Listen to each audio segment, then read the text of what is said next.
Just because it's a cartoon doesn't mean it's for kids.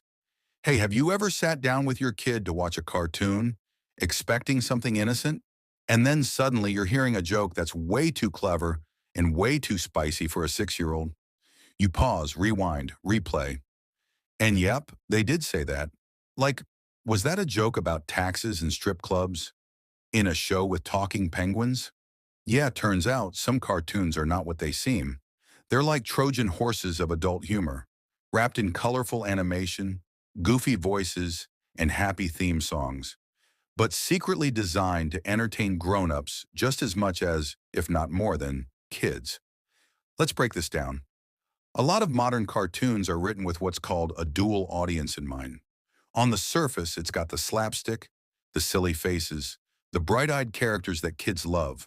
But underneath, there's satire, sarcasm, pop culture references, and adult innuendos that are 100% aimed at parents or older siblings.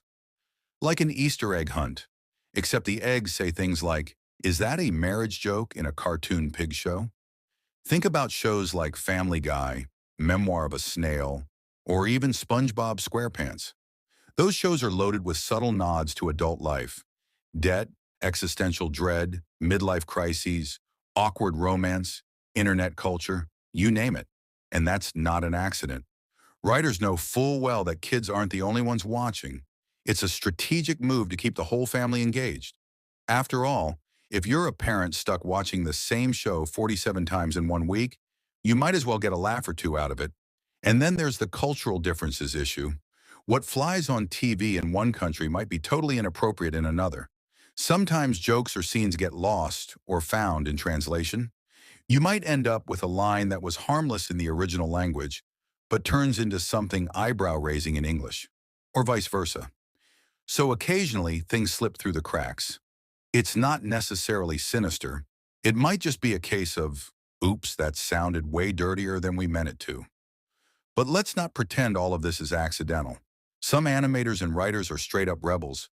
I mean, these folks grew up on cartoons themselves, and now that they're behind the scenes, they're having fun, pushing boundaries, hiding little jokes that only adults will catch. Some even sneak in subtle jabs at politics, society, or celebrities. It's like their version of tagging graffiti on a wall, only their canvas is a Saturday morning cartoon. And of course, we have to talk about the internet. Meme culture has completely taken over, and it's bleeding into cartoons hard. Shows are now packed with meta humor, ironic twists, and viral style jokes. Half the time, kids don't even understand the reference, but it's there to make you chuckle. Suddenly, you're watching a cartoon and thinking, was that a Breaking Bad reference? Yes. Yes, it was. In a cartoon about space hamsters. All of this creates this weird gray area. Cartoons aren't just cartoons anymore. They're layered, multidimensional, made for everyone, but not always appropriate for everyone. So what does this mean for parents? It means just because a show looks kid-friendly doesn't automatically make it safe. Bright colors and silly music don't guarantee clean content. Sometimes you've got to do a little recon. Watch an episode or two with your kid. Pay attention. Listen. Ask yourself, is this content something I'm okay with them absorbing right now? Worst case, you catch a joke that's too mature and can explain or redirect.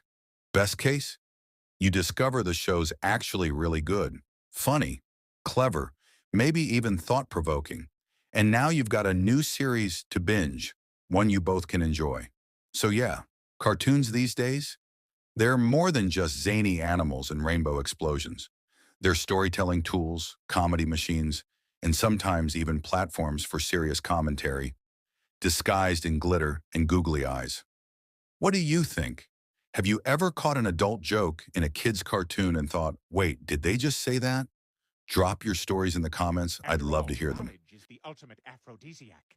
Shall we away for relations? I'm not sure what you're saying, but let's hump.